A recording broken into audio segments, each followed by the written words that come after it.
hadirat yang dimuliakan Allah. Fa hamdan li rabbin khassana bi Muhammadin wa anqadhana min dhulmatil jahli wad dayajiri. Walhamdulillahilladzi hadana bi 'abdihil mukhtari man da'ana ilaih bil idzni wa qad nadana labbaika ya man dallana wa hadana. Sallallahu wa sallama wa baraka alaihi wa ala alihi. Alhamdulillahilladzi jama'ana fi hadzal majma'il karimil mubarak. Limpahan puji kehadirat Allah Subhanahu wa taala yang terus memanggil hambanya untuk dekat, dan Rasul pun terus memanggil umatnya agar mereka dekat dengan Allah.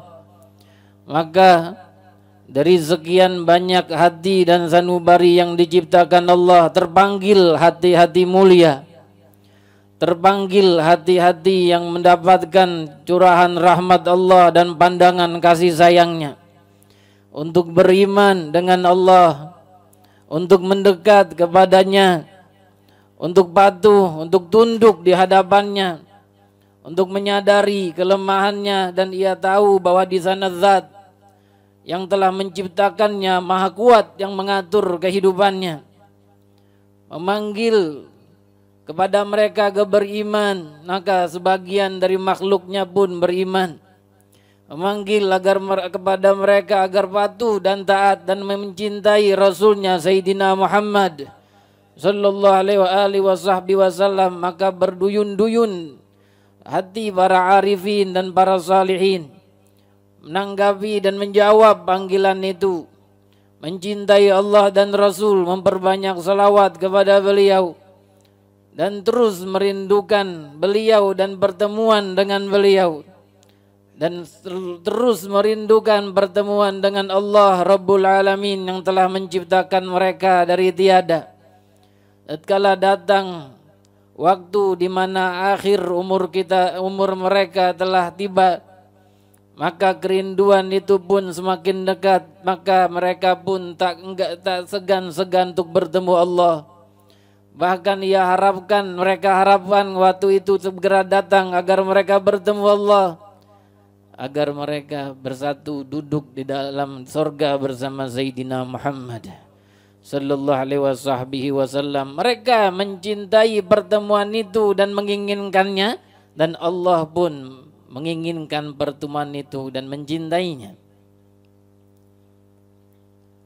Man ahabba liqa Allah wa ahabba Allahu liqa'ah. Barang siapa yang senang bertemu Allah, maka Allah akan senang bertemu dengannya. Datang saat ajal, Allah Ta'ala bukakan hijab di mata setiap para makhluk yang mendapatkan dan mengalami sakaratul maut. Tapi mereka para pencinta Allah dan Rasul, dibukakan hijab untuk mereka dan ditampakkan surga yang tiada tara indahnya. Maka mereka pun tergiur dengan keindahan surga dan ingin cepat-cepat memasukinya. Maka hati mereka pun ingin lebih cepat bertemu Allah. Datanglah kecintaan pertemuan dengan Allah Subhanahu wa taala. Maka di saat itu Allah pun cinta untuk bertemu dengan mereka dan senang ingin bertemu dengan mereka. Hadirin hadirat yang dimuliakan Allah Subhanahu wa taala, berawal kebahagiaan itu ketika hati dan sanubari itu menanggapi dan menjawab panggilan Allah Rabbul Alamin. Rabbana innana sami'na munadiyan yunadi lil aimani an aminu bi rabbikum fa amanna. Wahai Tuhan kami, wahai Allah, sungguh kami telah mendengar seruanmu. Sungguh kami telah mendengar seorang yang menyeru kepada kami agar kalian beriman dengan Tuhan kalian. Fa amanna, lalu kami pun beriman. Berawal dari situ, menanggapi seruan Allah Ta'ala, beriman kepada Allah, lalu kemudian mengamalkan hadis Rasul yang Rasul sebutkan kepada seorang sahabat ketika ia berkata, "Ya Rasulullah, gulli qaulan la as'alu ahadan ghairak. Qulli fil islami qaulan la as'alu ahadan ghairak." Katakan kepadaku, ucapkan kepadaku satu ucapan di dalam Islam ini yang tidak sama sekali aku tanya lagi seseorang selainmu. Lalu Rasul menjawab, "Qul amantu billahi tsumma istaqim." Katakan aku beriman kepada Allah, lalu beristiqomahlah.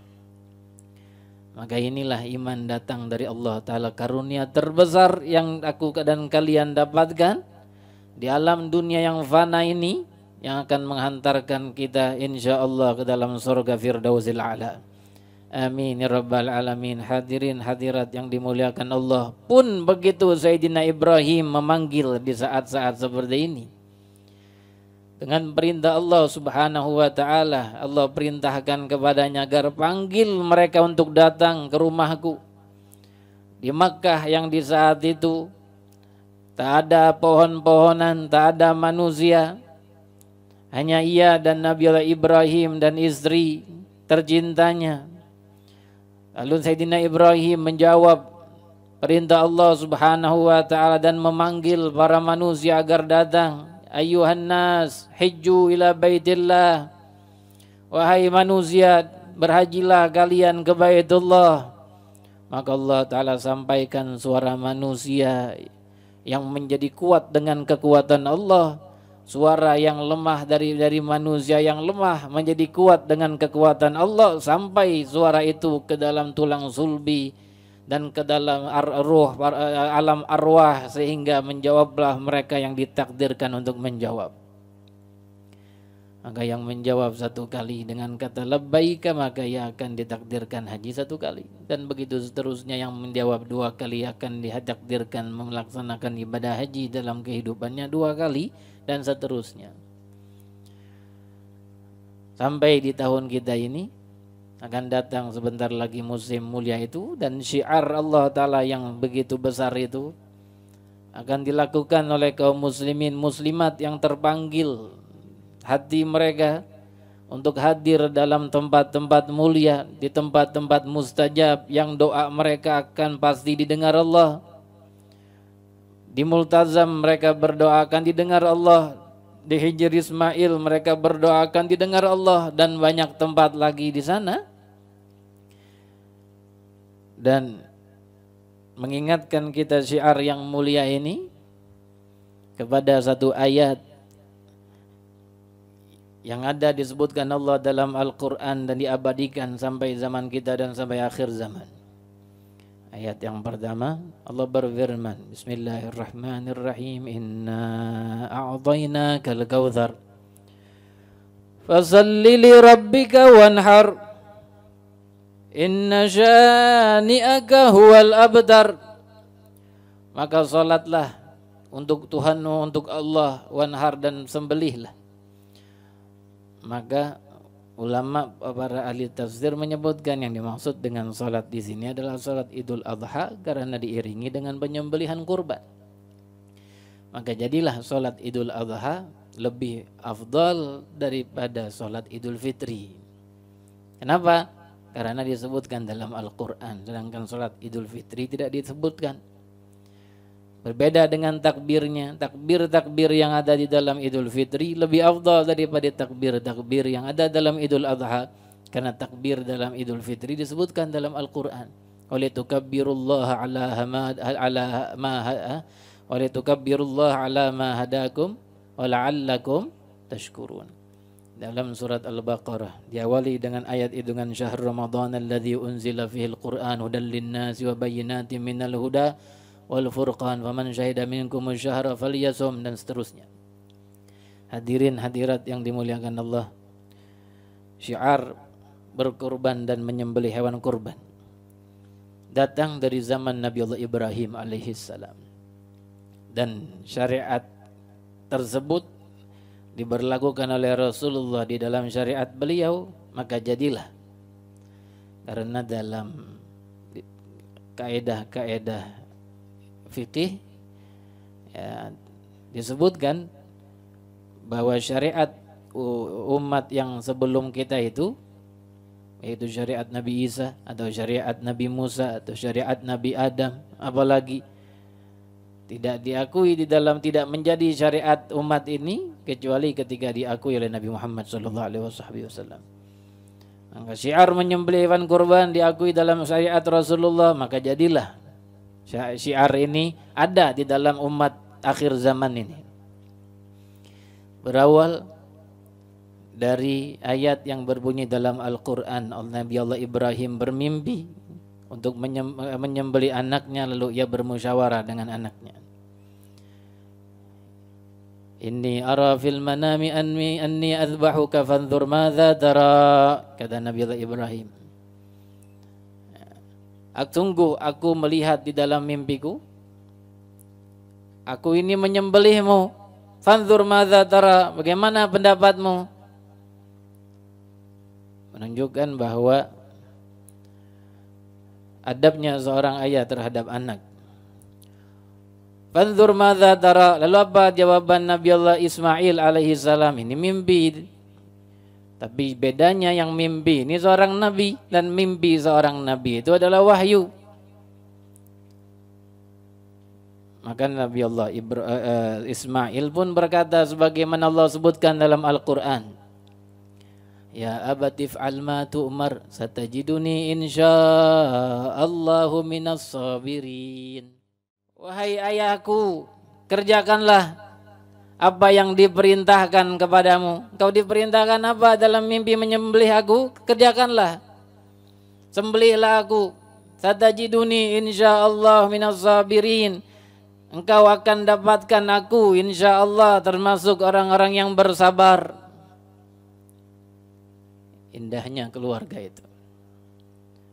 Sebelum Sayyidina Ismail besar seperti itu, keluarga ini mengalami melewati perjalanan yang begitu panjang. Istrinya Nabiullah Ibrahim alaihissalam ditinggal di tempat yang gersang, di situ nggak ada orang, nggak ada pohon-pohonan, nggak ada manusia. Dia sendiri dengan anaknya Nabiullah Ismail yang masih bayi, bahkan masih orok di saat itu. Lalu ketika Nabi Allah Ibrahim berpaling untuk pergi meninggalkan istrinya, maka istrinya pun mengatakan kepada Nabi Allah Ibrahim, apakah engkau tinggalkan aku dan anakku di sini di tempat yang tidak ada manusia? Nabi Allah Ibrahim tidak bergeming, ya tidak menoleh sedikit pun. Kemudian istrinya melanjutkan pertanyaannya, katanya, Allahu amaraka bihadza? Apakah Allah yang menyuruhmu melakukan ini? Tanpa menengok ke belakang, Nabi Ibrahim menjawab, iya, Allah yang menyuruh aku demikian. Maka ketika istrinya tahu bahwa Nabi Allah Ibrahim melakukan demikian perintah dari Allah Ta'ala, ia pun mengatakan, idzan la yudayyi'uni. Kalau begitu Allah tak akan membiarkan aku di sini, menyia-nyiakan aku di sini. Ya pasti akan mengurusku, ya pasti akan memperhatikanku karena dia yang perintah.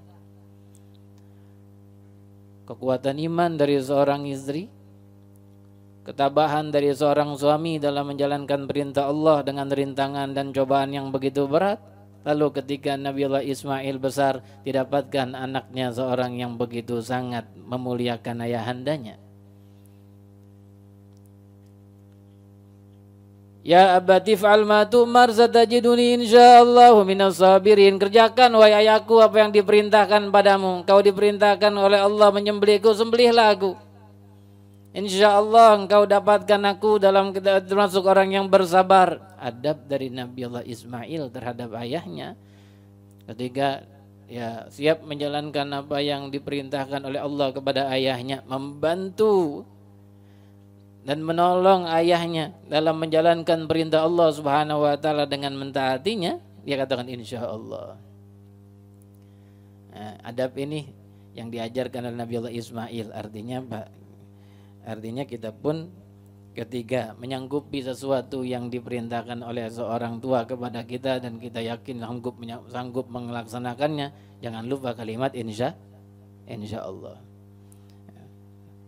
Ketika kita melihat misalnya ayah kita yang sudah berumur, ya, misal angkat kursi misalnya, ya, kita katakan kepadanya, ayah biar aku yang angkat.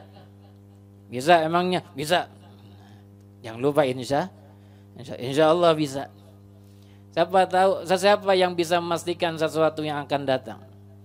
Mungkin Allah Ta'ala ketika dia katakan bisa, tiba-tiba Allah berkehendak lain, tiba-tiba tangannya enggak mempunyai kekuatan, kemudian enggak mampu. Hadirin hadirat yang dimuliakan Allah, Nabi Allah Ismail alaihissalam pun demikian. Ya sanggupi apa yang ingin dikerjakan dan dilakukan dan dilaksanakan oleh ayahandanya Nabi Allah Ibrahim alaihissalam untuk menjalankan perintah Allah Ta'ala, tapi tak lupa dia menggunakan kalimat insya Allah. Insyaallahu minas sabirin. Kau akan dapatkan aku insya Allah bagian dari orang-orang yang bersabar, termasuk golongan orang-orang yang bersabar. Kenapa bersabar? Bukankah di sana ada sifat lain yang dimiliki Nabi Allah Ismail? Beliau bukankah orang yang bertawakal? Tentu. Bukankah beliau orang yang bersyukur? Tentu. Lalu kenapa dikatakan minas sabirin? Bukan dikatakan minal mutawakkilin atau dikatakan minas syakirin? Karena yang akan dihadapi oleh Nabi Allah Ismail ini satu cobaan yang berat. Siapa di antara manusia yang mau disembelih walaupun oleh ayahnya sendiri, kalau bukan karena ia menaklukkan hawa nafsunya, karena ini adalah perintah Allah, dienyahkan hawa nafsunya, disingkirkan sejauh-jauhnya, ini perintah Allah. Dan mengalahkan hawa nafsu bukanlah sesuatu yang mudah. Ketika beban itu berat, maka menahan beban yang berat sesuai dengan sifat sabar. Seorang tidaklah bersabar atas sesuatu, melainkan jikalau yang dihadapinya itu berat. Makanya Rasul dalam hadis sebutkan, as-sabru inda sadmatil ula, atau kama qala Rasulullah. Sabar itu patokannya adanya di mana? Ketika benturan pertama. Kalau sudah seringan dapat ujiannya itu udah biasa. Tapi ketika pertama kali mendapatkan ujian dari Allah tersebut, nah di saat itu apakah orang ini mampu menahannya dan menanggungnya ataukah tidak? Ketika dia mampu menanggungnya dengan beban yang begitu beratnya, maka disebutlah ya orang yang bersabar. Hadirin hadirat yang dimuliakan Allah Subhanahu wa taala. Ini sifat seorang nabi yang dimuliakan Allah, Nabi Allah Ismail terhadap ayahnya Nabi Allah Ibrahim alaihi wassalatu wassalamu ala nabiyina afdhalus salatu wassalam. Anak yang begitu sangat dibanggakan oleh ayahnya, yang begitu sangat didamba-dambakan oleh ayahnya, yang begitu sangat menggembirakan hati ayahnya. Maka doa seorang ayah yang selalu mereka selipkan di dalam doa-doanya agar diberikan qurrat ain, anak yang menjadi qurrat ain untuk orang tuanya, tak sia-sia pada diri Nabi Ibrahim alaihissalam terhadap anaknya Nabi Ismail. Ya, kita seringkali di dalam doa kita ucapkan, terutama ini yang mempunyai anak, baik yang masih kecil ataupun yang sudah remaja ataupun yang lainnya. Apa yang kita selipkan di dalam doa itu? Rabbana hablana min azwajina wa dzurriyyatina qurrata a'yun waj'alna lil muttaqina imama. Itu yang kita selipkan di dalam doa. Habib Abdullah bin Alawi bin Muhammad Al-Haddad ditanya tentang ayat ini. Wahai Imam, itu dalam ayat itu disebutkan Rabbana hablana min azwajina, wahai Allah, berikanlah kami dari istri-istri kami, wa dzurriyyatina dan keturunan kami, qurrata a'yun yang menjadi pelipur lara kami, yang menggembirakan hati kami, yang menyenangkan hati kami. Ditanya beliau, itu kalau orang berdoa demikian tapi enggak punya dzurriyah, enggak punya keturunan, anak enggak ada, apalagi cucu. Lalu doa itu buat siapa? Dzurriyahnya mana dia? Kata Imam Habib Abdullah Al-Haddad menjawab soal ini, kata beliau, dzurriyah itu bukan hanya terbatas kepada keturunan, anak ataupun cucu. Dimaksud juga dzurriyah adalah paman-paman dan bibi-bibi ini. Saudara-saudara samping kita ini disebut dzurriyah. saudara-saudara kandung kita ini kanan kiri disebut dzurriyyah. Maka ya tidak dibilang ini orang enggak punya anak kok pakai bilang wadzurriyyatina. Qurrata ayun. Hadirin hadirat yang dimuliakan Allah Subhanahu wa taala. Begitu Allah taala kisahkan dalam Al-Qur'an perjalanan ini yang penuh dengan hikmah dalam keluarga Sayyidina Ibrahim alaihissalam, dan Allah taala kekalkan ajaran ini dan kisah dan ayat ini dalam Al-Qur'an, melainkan tentu ada hikmah yang besar dan pelajaran yang besar yang dapat dipetik oleh umat Sayyidina Muhammad sallallahu alaihi wasallam, terutamanya tentang adab seorang anak terhadap ke orang tuanya yang disebut dengan birrul walidain, berbakti kepada kedua orang tuanya, merupakan adab yang termasuk adab termulia yang ada di dalam syariatul Islam, adab teragung yang diajarkan oleh Rasulullah sallallahu alaihi wasallam. Dan sebaliknya pun demikian, yaitu uququl walidain atau durhaka kepada kedua orang tua merupakan kejahatan yang paling di antara kejahatan yang paling besar terhadap Allah Subhanahu wa taala. Sebab itu ulama di dalam kitab-kitab mereka, di antaranya Imam Ibn Hajar Al-Haytami mengarang kitab Tuhfatul Muhtaj Syarah Minhaj, beliau mengarang kitab yang menyusun dan menyebutkan tentang al-kabair, tentang dosa-dosa besar, yaitu yang beliau namakan dengan kitabnya yaitu Az-Zawajir fi Bayan Iqtirafil Kabair, atau kurang lebih demikian. Kitab Zawajir karangan beliau menyebutkan banyak dosa-dosa besar di situ. Di antara yang disebutkan dosa besar adalah uququl walidain, berdurhaka kepada kedua orang tua. Al-Imam,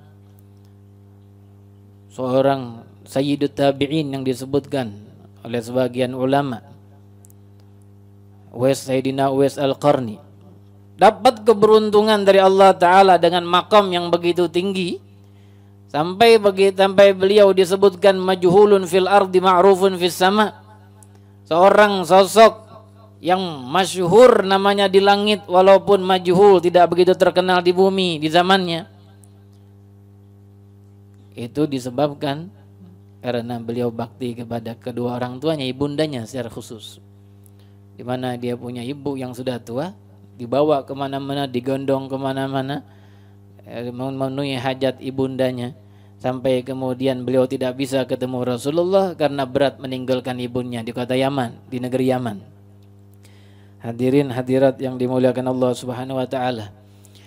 Bahkan kata ulama, anak yang berbakti kepada orang tuanya itu doanya mustajab. Mustajab doa orang yang berbakti kepada orang tuanya. Di antara dalilnya tersebut di dalam kitab Sahih Bukhari dan Sahih Muslim juga.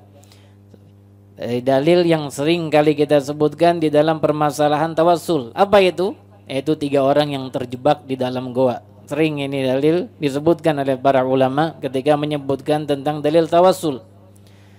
Satu di antara ketiga orang ini, yaitu orang yang berbakti kepada orang tuanya, dia punya ibu bapak yang sudah tua, sama sekali tidak pernah ia makan mendahului kedua orang tuanya.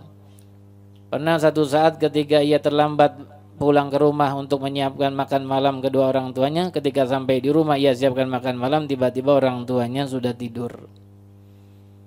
Bapak ibunya ini, biasanya ia yang menyuapinya, yang melayaninya. Keluarganya belum makan, keluarganya enggak terlebih dahulu dikasih makan sebelum orang tuanya makan. Ditunggu kedua orang tuanya sampai bangun, lama, sampai semalaman, sepanjang malam, kemudian tunggu, kemudian bangun orang tuanya. Setelah sepanjang malam ditunggu, baru kemudian ia berikan kedua orang tuanya makan. Lalu setelah itu baru ia berdoa kepada Allah Ta'ala dengan amalan tersebut, maka Allah Ta'ala kabulkan doanya, digeser pintu gua itu sedikit dengan berkat doa orang ini. Kata ulama, ini orang wakti kepada orang tuanya, maka doanya mustajab. Hadirin hadirat yang dimuliakan Allah Subhanahu wa taala. Tersebut banyak di dalam hadis yang masyhur, sebagiannya sering kita dengar tentang bakti sama orang tua ini. Seorang sahabat Di dalam kitab Sahih disebutkan ada seorang datang kepada Rasulullah, dia berkata kepada Rasulullah, "Man ahaqqun nas bihusni sahabati?" Siapa orang yang paling berhak untuk aku pergauli dengan paling baik? Kata Rasul, ummuk, ibumu. Kemudian siapa lagi ya Rasulullah? Ummuk, ibumu. Kemudian siapa lagi? Ummuk, ibumu. Kemudian siapa lagi? Abuk, ayahmu. 3 kali disebutkan ibu. Kenapa? Karena ibu lebih berat menanggung beban mendidik dan mengurus anak dibanding ayah. Ia yang mengandung 9 bulan lamanya, kurang lebih biasanya demikian. Kemudian dengan tanpa pilihannya dia harus melahirkan dengan kepedihan dan sakitnya yang luar biasa. Kemudian setelah itu mengurusnya, padahal sakit habis melahirkannya pun masih dirasakan. Ia harus menyusuinya, walaupun itu bukan kewajibannya.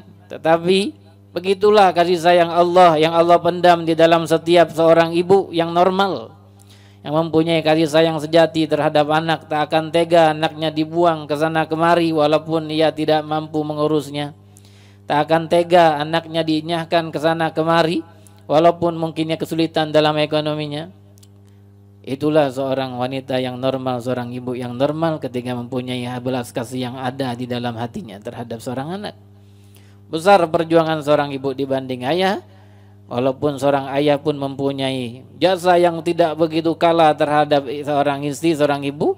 Makanya Allah Ta'ala berikan, Rasul sebutkan dalam hadis ini 3 kali ibu, kemudian 1 kali ayah. Ya. Hadirin hadirat yang dimuliakan Allah Subhanahu wa Ta'ala. Bab itu ada seorang sahabat Sayyidina Abdullah bin Abbas radhiyallahu ta'ala anhu arda. Kata Sayyidina Abdullah bin Abbas, ada 3 ayat dalam Al-Quran yang datang terus beriringan, enggak pernah dipisahkan, yang memberikan makna bahwa jikalau satu dikerjakan yang lain tidak, maka Allah Ta'ala tidak terima. Yang pertama ayat itu adalah atiullaha wa atiur rasul. Taat kepada Allah dan taat kepada Rasul. Gak mungkin seseorang taat kepada Allah doang lalu gak taat sama Rasul, gak diterima taatnya. Atau sebaliknya hanya taat kepada Rasul tapi gak mau taat sama Allah, gak akan diterima. Keduanya harus jalan seiringan. Itu yang pertama. Yang kedua, di dalam Al-Quran disebutkan aqimus salata wa atuz zakah, dirikan salat dan tunaikan zakat. Maka ulama mengatakan seorang yang salat tapi tidak menunaikan zakatnya padahal sudah wajib atas dirinya, maka tak akan salatnya diterima. Tak akan ibadah salatnya diterima karena keduanya ini beriringan. Lalu yang ketiga apa? Kata Allah Ta'ala sebutkan dalam Al-Quran, anishkurli wali walidaika wa ilayyal masir. Bersyukurlah engkau kepadaku, kata Allah. Lalu siapa lagi? Dan kepada kedua orang tuamu. Anishkurli wali walidaik, bersyukurlah engkau kepadaku dan kepada kedua orang tuamu. Kata Allah Ta'ala, gak akan diterima syukur seseorang kepada Allah. Apa sih syukur? Melaksanakan sholat bentuk syukur kepada Allah, melaksanakan puasa Ramadan bentuk syukur kepada Allah, melaksanakan ibadah sedekah, infak dan yang lain, haji bentuk syukur kepada Allah Ta'ala, mengeluarkan zakat bentuk syukur kepada Allah Subhanahu wa Ta'ala. Tapi bentuk syukur kepada Allah Ta'ala itu gak akan diterima kalau dia tidak bersyukur kepada kedua orang tuanya. Besarnya kedudukan kedua orang tua ketika Allah Ta'ala gabungkan ia dengan mereka dalam satu ayat, bergandengan, tak dipisahkan. Seperti Allah gandengkan ia dengan Rasul, seperti Allah gandengkan sholat dengan zakat. Begitu kata Sayyidina Abdullah bin Abbas radhiyallahu ta'ala anhu ardah. Hadirin hadirat yang dimuliakan Allah Subhanahu wa Ta'ala. Bab itu syukur kepada kedua orang tua ini lazim dan suatu hal yang wajib. Dan lawannya, durhaka kepada kedua orang tua dosa besar. Kata Rasul dalam hadis sahih, inna min akbaril kabair al-isyraku billah wal uququ lil walidain. Bahwa di antara dosa yang terbesar, kata Rasulullah, yaitu musyrik kepada Allah Ta'ala. Dan yang kedua, durhaka kepada kedua orang tua. Digabungkan oleh Allah Ta'ala sifat durhaka kepada orang tua dengan musyrik. Itu diantara dosa yang terbesar yang disebutkan Allah Rasul di dalam hadis tersebut. Lalu kalau kita ingin tinggalkan uququl walidain ini, kita mesti paham apa itu uququl walidain, durhaka sama orang tua itu apa sih? Sebenarnya yang seperti apa sih? Nah, Syekh Ibn Hajar Al-Asqalani, Amirul Mu'minin fil Hadis, Amirul Mu'minin fil Hadis, Al-Imam Ibn Hajar Al-Asqalani dalam kitab Fathul Bari, syarah Sahih Bukhari, menyebutkan tentang definisi uququl walidain. Apa kata beliau? Kata beliau dalam kitab tersebut, uquq itu diambil dari kata aq. Aq itu artinya al-qata', memutuskan. Itu dari segi bahasa. Adapun dari segi istilah artinya artinya uquq, yang dimaksud uququl walidain adalah suduru ma yata'adza bihil walid min waladihi min qaulin aw fi'lin illa fi syirkin aw ma'siyatin ma lam yata'annatil walid. Kata beliau, timbulnya sesuatu yang menyakiti seorang walid. Walid ini digunakan untuk dua, baik ayah ataupun ibu. Walaupun dari segi bahasa Arab dasar, kalau perempuan berarti walidah, kalau laki berarti walid. Tapi maksudnya di sini yang melahirkan itu dua, baik itu ayah ataupun ibu. Ayah dikatakan melahirkan, iya, karena dengan sebabnya seorang ibu bisa hamil, kemudian di dalamnya ada janin, kemudian melahirkannya, maka digunakan kalimat walid untuk keduanya. Sesuatu yang timbul dari seorang yang menyakiti seorang ayah, min waladihi dari anaknya, min qaulin aw fi'lin dari suatu ucapan ataupun perbuatan, illa fi syirkin aw ma'siyatin, kecuali dalam kemusyrikan atau maksiat. Kalau ada ayah, ada ibu nyuruh kita musyrik, nggak boleh taat, ya. Atau nyuruh kita berbuat maksiat, nggak boleh taat. Tapi selain daripada kemusyrikan dan kemaksiatan, maka tidak menyakiti hati seorang ayah atau seorang ibu, itulah yang disebut uquq, berupa perbuatan ataupun berupa ucapan. Hadirin hadirat yang dimuliakan Allah, bahkan seorang ulama yang bernama Ibn Atiyah, beliau mengatakan wajib taat bahkan kepada sesuatu hal yang mubah. Apa sesuatu yang mubah? Ini ibu kita nyuruh, tong, panggil, apain? Beli cabai di warung. Berapa? 3.000. Ngomong aja nggak boleh. Wala taqul lahuma uffin. Jangan engkau katakan kepada keduanya uff. Nah, itu termasuk dosa besar itu. Menghela nafas. Kalau kata ulama, kalau ada kalimat yang lebih kecil dari uff, ada lagi itu yang lebih bisa diungkapkan dengan yang lebih kecil dari itu, maka Allah Ta'ala akan gunakan bahasa itu. Tapi nggak ada yang lebih kecil dari kalimat uff. Itu pun nggak boleh. Kenapa? Karena menyakiti hati orang tua. Ya, jadi jangan pakai gengsi nih, udah kuliah, apalagi udah S1 nih, terus beli cabai. Mas, ibu yang benar maksud S1 terus beli cabai. Jalan bismillah, ridha Allah di situ. Ridha Allah fi ridal walidain wa sukhtullah fi sukhtil walidain. Ridha Allah ada dalam ridha kedua orang tua, dan murka Allah ada dalam murka kedua orang tua. Hadirin hadirat yang dimuliakan Allah Subhanahu wa taala. Begitu kata Ibn Atiyah, bahkan dalam hal yang mubah wajib taat kepada kedua orang tua ketika mereka menyuruhnya. Hadirin hadirat yang dimuliakan Allah, ada seorang disebutkan di dalam hadis yang begitu sangat menyeramkan ini. Semoga Allah Subhanahu wa taala jauhkan kita dari yang dimurkai Allah Subhanahu wa taala. Amin ya rabbal alamin. Selamat kita di dunia dan selamat kita di alamul akhirah.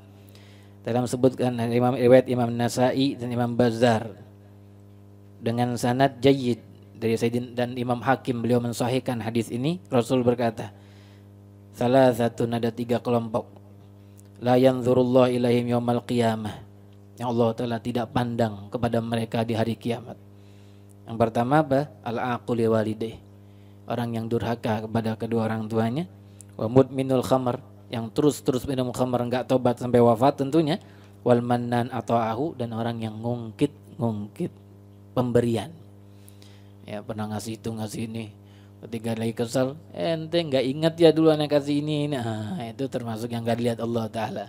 Nah, ngungkit sesuatu yang telah diberikan kepada orang lain. Lalu Rasul menjelaskan lagi dalam hadis dalam hadis itu, wa thalathatun la yadkhulul jannah, dan tiga kelompok yang tidak masuk dalam surganya Allah.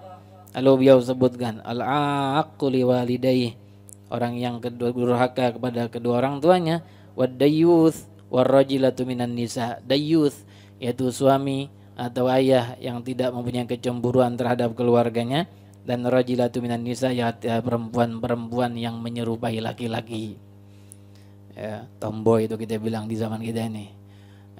Rambutnya gaya rambut laki-laki, pakaiannya pakai pakaian laki-laki, gaya jalannya pakai gaya jalan laki-laki, yang menyerupai laki-laki dari kalangan wanita ini, kata Allah Ta'ala, kata Rasul dalam hadis ini, tidak masuk dalam surganya Allah Subhanahu wa Ta'ala. Dia tidak masuk langsung dalam surganya Allah. Tapi dikhawatirkan ketika Rasul mengatakan demikian, ketika tidak masuk dalam surganya Allah disebutkan dalam ayat hadis ini, dikhawatirkan akan membuat sesuatu yang menyebabkan ia su'ul khatimah, sehingga wafat dalam keadaan tidak beriman, sehingga sama sekali tidak masuk surganya Allah Jalla Jalaluh. Na'udzubillahi min dzalik. Hadirin hadirat yang dimuliakan Allah, tadi kita dengar hadis bahwasanya barang siapa yang tidak bersyukur yang bersyukur kepada Allah, tidak bersyukur kepada kedua orang tua, maka tidak diterima Allah. Bentuk syukur itu tadi sholat, puasa dan yang lain, itu syukur pada Allah Ta'ala namanya, tapi enggak diterima kalau tidak bersyukur kepada kedua orang tuanya. Ada hadis yang menguatkan makna ini. Hadis yang diriwayatkan oleh para ulama, di antaranya Ibn Abil Asim dengan sanad hasan. Beliau mengatakan, Rasul mengatakan dalam hadis tersebut, "Thalathatun la yaqbalullahu azza wa jalla minhum sirfan wala adla." Allah Ta'ala, tiga orang yang Allah Ta'ala tidak terima dari mereka itu sirfan wala adla, walaupun sedikit, enggak diterima Allah Subhanahu wa Ta'ala. Apa itu? Siapa mereka? Yang pertama akun, yang kedua menan, yang ketiga mukadzib biqadar. Yang pertama orang yang durhaka kepada orang tuanya, dan yang kedua yang mengungkit-ungkit pemberian tadi, dan yang ketiga yang mendustakan takdir Allah Subhanahu wa Ta'ala. Ini katanya enggak diterima ibadahnya sedikit pun, mau kecil mau besar, sirfan wala adla, walaupun sedikit enggak diterima Allah Subhanahu wa Ta'ala. Na'udzubillahi min dzalik. Hadirin hadirat yang dimuliakan Allah Subhanahu wa Ta'ala, lalu banyak disebutkan di dalam hadis tentang hal demikian. Di antaranya Sayyidina Imam Ahmad dalam Musnad beliau, dan Imam Tabrani dengan sanad sahih, dan Imam Ibn Khuzaimah dan Imam Ibn Hibban dalam sanad sahih juga. Ada seorang datang kepada Rasulullah sallallahu alaihi wasallam. Dia bilang kepada Rasul, "Ya Rasul, aku sudah bersyahadat. Aku bersaksi Allah adalah Tuhanku dan engkau adalah Rasul. Aku sudah salat 5 waktu. Aku sudah menunaikan zakat. Dan aku telah puasa Ramadan." Lalu Rasul mengatakan kepada orang ini, ketika dia sudah mengatakan aku sudah begini begitu, kata Rasulullah, "Man mata ala hadza," barang saya yang wafat dalam keadaan begini, yang sudah menunaikan itu semuanya, "kana ma'an nabiyyin was-siddiqin wasyuhada was-salihin yaumal qiyamati hakadza," maka dia akan bersama para nabi, para siddiqin, para syuhada, para salihin di hari kiamat. Kalau udah bersyahadat, udah sholat 5 waktu, udah puasa Ramadan, menunaikan zakat ketika wajib, itu disebutkan demikian oleh Rasul. Tapi apa kata Rasul setelahnya? Wa nasaba usbu'aihi, kemudian dia tegakkan kedua jarinya, dan dia katakan, "Malam ya'uq walidayhi," selama dia tidak durhaka kepada kedua orang tuanya. Selama tidak durhaka kepada kedua orang tuanya, maka ia akan masuk ke dalam surga bersama para syuhada, para nabiyin, para siddiqin, kalau sudah mengerjakan yang tadi disebutkan. Padahal cuma mengerjakan sholat yang wajib, puasa yang wajib, zakat ketika diwajibkan, ya, kemudian ia bersyahadat dan beriman kepada Allah Subhanahu wa Ta'ala. Hadirin hadirat yang dimuliakan Allah Subhanahu wa Ta'ala, pernah kejadian di dalam zaman Rasul sallallahu alaihi wasallam, cerita ini masyhur. Tapi saya senang mengulangnya dan suka dan ingin mengulangnya supaya menjadi ingatan yang kuat di dalam benak kita. Sayyidina Alqamah radhiyallahu taala anhu arda. Disebutkan dalam hadis beliau banyak sholat, beliau banyak puasa, beliau banyak bersedekah. Kemudian ketika menjelang wafatnya menghadapi sakaratul maut, ada seorang mengutus pada Rasulullah, wahai Rasulullah, Alqamah menghadapi sakaratul maut. Aku mengabarkan kepadamu sehingga engkau memperhatikannya dan mengetahuinya. Maka Rasulullah mengutus Sayyidina Bilal dan Sayyidina Ammar dan Sayyidina satu lagi, ada 3 orang diutus oleh Rasulullah. Pergi kita lihat Sayyidina Alqamah. Maka dihampiri Sayyidina Alqamah di rumahnya dalam keadaan sakaratul maut. Ditalkinkan la ilaha illallah, enggak mau ngucapin la ilaha illallah. Dicoba lagi ditalkinkan la ilaha illallah, enggak bisa mengucapkan la ilaha illallah. Di dalam riwayat lain Rasulullah yang langsung mentalkinkannya, enggak bisa juga, enggak mengucapkan la ilaha illallah. Lalu Rasul tanya, apakah Alqamah ini punya orang tua yang masih hidup? Katanya ada, wahai Rasulullah, ibunya yang sudah sangat begitu tua. Maka Rasul mengutus datang ke ibunya, bilang kalau bisa kemari karena udah tua pakai tongkat, sudah begitu tuanya. Kalau bisa datang menghadap Rasul, kalau nggak bisa biar aku yang ke sana. Kata begitu kata Rasul. Maka datang sahabat menemui ibundanya Sayyidina Alqamah. Rasulullah memintamu untuk kau datang jika engkau mampu berjalan menghadapnya. Kalau tidak, ia akan yang datang kemari menghadapmu.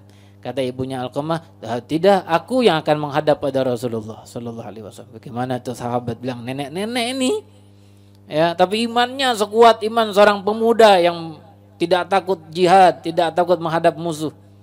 Tegar dengan begitu kuatnya menghadap Rasul dengan tongkatnya yang begitu sudah dan dirinya yang begitu sudah lapu dengan harus bertumpu pada tongkatnya ketika berjalan. Maka sampai ke hadapan Rasul. Lalu kata Rasul, apa yang terjadi di antara engkau dengan Alqamah? Ia tidak bisa mengucapkan la ilaha illallah di akhir hayatnya. Kata ibunya, wahai Rasulullah, Alqamah rajin sholat, Alqamah rajin puasa dan banyak bersedekah. Tapi hatiku tersakiti olehnya. Kenapa? Ia punya istri, dia selalu mengedepankan istrinya daripada aku. Rupanya ibunya ini tersakiti hatinya karena Sayyidina Alqamah selalu mengutamakan istrinya dibanding ibunya. Itu kaidah di dalam kehidupan rumah tangga ini kalau sudah menikah. Istri kalau sudah menikah yang paling dikedepankan adalah suaminya. Tapi seorang laki kalau sudah menikah maka dia harus kedepankan ibunya. Artinya apa? Seorang istri yang solehah akan dengan sekuat tenaga membantu suaminya ketika masih punya orang tua, membantu suaminya untuk taat kepada orang tuanya. Ya, hadirin hadirat yang dimuliakan Allah Subhanahu wa taala. Lalu kata saya Rasulullah, redailah dia. Enggak mau, udah begitu sangat terpukul ibundanya Alqamah. Enggak mau memaafkan Sayyidina Alqamah. Lalu akhirnya Rasul memintakan para sahabatnya kumpulkan kayu bakar. Kita bakar saya Alqamah. Ya Rasulullah, engkau akan membakar anakku di depan mataku? Iya, kata Rasulullah, aku akan membakarnya karena api dunia lebih mudah, lebih ringan daripada api akhirat. Daripada dibakar di akhirat, lebih baik dibakar di dunia. Dikumpulkan kayu bakar, ketika sudah siap akhirnya luluh hati ibunya Sayyidina Alqamah. Lalu kemudian ia pun memaafkan Sayyidina Alqamah. Kata Rasulullah, ucapkan bahwa engkau meridainya dan saksi aku dan para sahabat dan yang ada. Maka ia pun mengucapkan, aku redha terhadap Alqamah dengan saksi engkau ya Rasulullah dan para sahabat yang hadir. Maka di dalam satu riwayat Rasul mengatakan kepada Sayyidina Bilal, hai Bilal, masuk ke dalam, bagaimana Alqamah keadaannya? Lalu aku takut ibunya ini mengatakan demikian karena malu kepadaku, bukan karena dari hatinya, bukan ikhlas dari hatinya. Maka Sayyidina Bilal masuk ke dalam kamar Sayyidina Alqamah di mana dia sedang menghadapi sakaratul maut. Lalu kemudian Sayyidina Alqamah pun mengucapkan la ilaha illallah. Sudah mengucapkan itu, keluar Sayyidina Bilal, wahai Rasulullah, kalimat yang membuat Alqamah terhijab dari kalimat la ilaha illallah sekarang sudah terlepas, artinya sudah bisa mengucapkannya. Maka Rasulullah pun bersyukur. Lalu kemudian dimandikan Sayyidina Alqamah. Setelah dimandikan dikafankan. Kemudian disolatkan oleh Rasul, dan Rasul pun setelah disolatkan menghadiri pemakamannya. Lalu beliau berdiri di pinggiran pemakaman Sayyidina Alqamah. Lalu beliau berkata kepada para muhajirin dan ansar. Kata beliau, ya ma'asyiral muhajirin wal ansar, wahai kaum muhajirin dan ansar, la yaqbalallahu minhu sarfan. Kata beliau, man faddala zaujatahu ala ummi, barang siapa yang mengutamakan istrinya daripada ibunya, fa alaihi la'natullah wal malaikati wan nasi ajma'in, maka atasnya laknat Allah dan malaikat dan seluruh manusia. Wala yaqbalallahu minhu sirfan wala adla, Allah tidak terima ibadahnya sedikit pun, illa an yatuba ilallah wa yuhsin ilaiha, kecuali dia bertobat kepada Allah dan berbuat baik kepada ibunya. Saking pentingnya menjaga perasaan seorang ibu. Hadirin hadirat yang dimuliakan Allah Subhanahu wa taala. Ya, bahkan di zaman Rasul pun pernah kejadian antara Sayyidina Abdullah bin Umar, ya, dengan ayahnya Sayyidina Umar bin Khattab.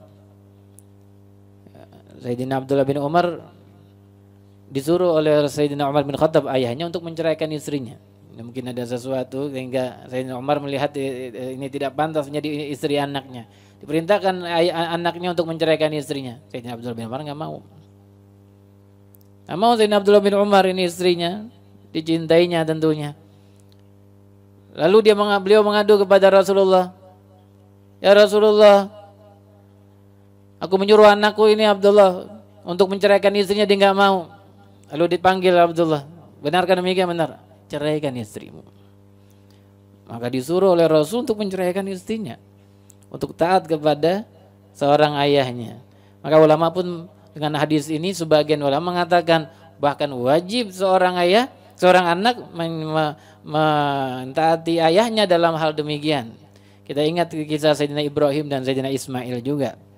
Ketika Sayyidina Ibrahim berkunjung kepada rumah Sayyidina Ismail, lalu kemudian Sayyidina Ibrahim lagi nggak ada di rumah. Ketika bertemu dengan istri Sayyidina Ibrahim dan Sayyidina Ismail di rumah, ya, dia nggak kenal nih ayahnya, ini mertuanya dia nggak kenal. Ya, zaman dulu nih mertuanya dia nggak kenal. Ya, kalau kita sekarang nih mertua nggak kenal, nanti kebanggaan banget itu. Ya, karena jaraknya jauh nih. Sayyidina Ibrahim di mana? Sayyidina Ismail di Makkah, Sayyidina Ibrahim di Palestina, di Syam.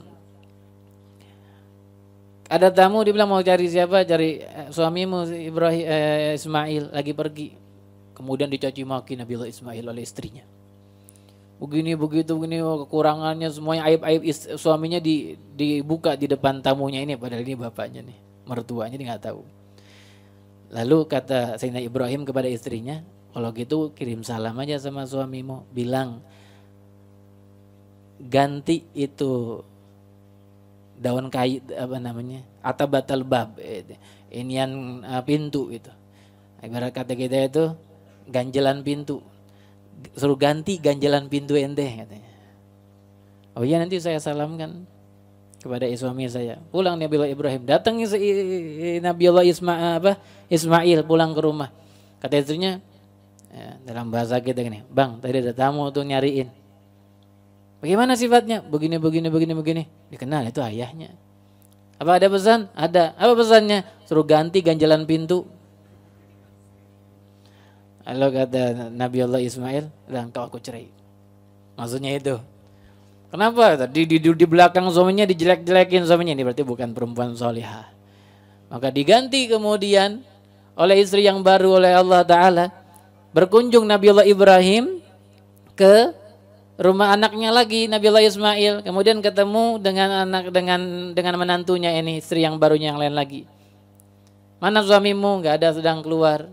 Gimana keadaan kalian? Dipuji suaminya bisa-bisa. Ya, suamiku masya Allah begini begitu, orang nyabar segala, masya Allah bertanggung jawab, bijaksana dan lain-lain lah. Begitu pujian-pujian seorang istri terhadap suaminya. Ya kalau gitu aku permisi aja deh, kata Nabiullah Ibrahim. Ini orang gak kenal juga sama menantunya, sama mertuanya. Aku permisi aja kalau begitu. Aku pesan kepada suaminya, atau kepada suamimu. Apa pesannya? Ya, ganjalan pintu jangan diganti. Gitu. Nah, datang Nabiullah Ismail, kemudian bertemu dengan istrinya, kata istrinya, bang tadi ada tamu tuh. Abang nggak ada katanya. Bagaimana sifatnya begini. Oh, ditahu itu ibu apanya? Ayahnya, Nabiullah Ibrahim. Apa ada pesan? Ada. Apa pesannya? Katanya jangan diganti ganjalan pintu. Oh iya udah. Lalu kata Nabiullah Ismail, tahukah engkau siapa yang datang? Tidak tahu, enggak kenal. Itu ayahku Nabiullah Ibrahim alaihissalam. Begini demikian kejadian di dalam kehidupan Sayyidina Ismail dan Sayyidina Ibrahim alaihissalam. Hadirin hadirat yang dimuliakan Allah Subhanahu wa taala, disebutkan di dalam hadis hal yang berhubungan dengan yang kita bahas ini, bahwa seorang bahwa Allah Subhanahu wa taala tidak sama sekali, Allah akan menunda azab dan siksaan segala orang yang berbuat maksiat kepada Allah taala sampai di hari kiamat nanti, kecuali di antaranya orang yang durhaka kepada kedua orang tuanya. Azabnya dan siksanya didahulukan di dunia sebelum dia wafat. Itu yang menyeramkan hadis tersebut. Ya, hadirin hadirat yang dimuliakan Allah Subhanahu wa taala. Maka redha orang tua ini, makanya ulama kita atau asar atau apa, saya kurang begitu pasti, mereka mengatakan atau hadis mungkin ini, itu mereka itu adalah orang tua itu, mereka itu adalah sorgamu dan nerakamu, yang menghantarkan kita cepat ke dalam sorga dan menghantarkan kita juga cepat ke dalam neraka ketika kita tidak mempergaulinya dengan baik. Karena Allah telah perintahkan dalam Al-Quran mempergauli mereka dengan baik. Wa qadha rabbuka alla ta'budu illa iyyahu wa bil walidaini ihsana, dan kepada kedua orang tua untuk berlaku dengan baik. Bahkan mereka kalaupun kafir, kata Allah dalam Al-Quran, wa sahibuhuma ma'rufa. Apa dalam Al-Quran itu? Wa sahib wala tanharhuma wa qul lahumā qawlan karim waqfid lahumā janahadz dzulli minar rahmati wa qur rabbirhamhumā kamā rabbayani shaghira. Wa sahib apa? Ya. Wa sahibhuma fid dunya ma'rufa. Allah Ta'ala, dan bergauli dan temani. Wa in jahadaka alla yusyrika bi syai'an wala tuti'huma wa sahibuhuma fid dunya ma'rufa. Kalau keduanya nyuruh kamu musyrik, jangan taati, wala tuti'huma. Tapi wasahibuhuma fid dunya ma'rufa. Dan gauli keduanya di dunia ini dalam keadaan ma'ruf. Walaupun mereka itu berusaha mencoba agar kita menjadi musyrik, pindah agama, jadi Nasrani, jadi Yahudi, jangan taati perintah itu dan kemauan itu, tapi gauli mereka dengan baik. Ada seorang sahabat di zaman Rasulullah ketika terkenal dengan baktinya kepada ibunya, terkenal di seantero Mekah bahwa orang ini berbakti kepada orang tuanya, kepada ibunya. Ketika orang ini masuk ke dalam Islam dan mengikut Rasul, teman-teman ibunya ini bilang kepada ibunya ini, kan anakmu itu berbakti sekali kepadamu, berbuatlah sesuatu. Maka ibunya pun ketika dia pulang, dia berdiri di bawah tengah matahari yang begitu panas. Kata sahabat ini, wahai ibu, masuklah, engkau akan kepanasan di situ dan nanti akan melemas dan akan sakit dan sebagainya. Kata ibundanya, aku tidak akan masuk ke dalam rumah sampai engkau keluar dari agama Muhammad sallallahu alaihi wasallam. Dirayu lagi oleh anaknya, enggak mau juga masuk, terus berdiri di atas terik yang panas dan mengatakan hal yang sama. Kalau dia tidak akan masuk, bahwa dia tidak akan masuk kecuali kalau anaknya ini kembali kepada agama nenek moyangnya menyembah berhala. Lalu kata beliau ini, sahabatnya, demi Allah wahai ibu, jikalau engkau mempunyai 30 atau berapa 1000, kalau jikalau engkau mempunyai 1000 nyawa dan satu persatu nyawamu keluar di hadapanku untuk agar aku masuk keluar dari agama mulia ini, maka aku tidak akan lakukan. Walaupun ibunya punya 1000 nyawa, satu demi satu keluar di hadapannya, mati hidup lagi, nggak akan bergetar dia dari iman kepada Allah Subhanahu wa taala, tapi tetap dia lakukan, digauli ibunya dalam keadaan baik.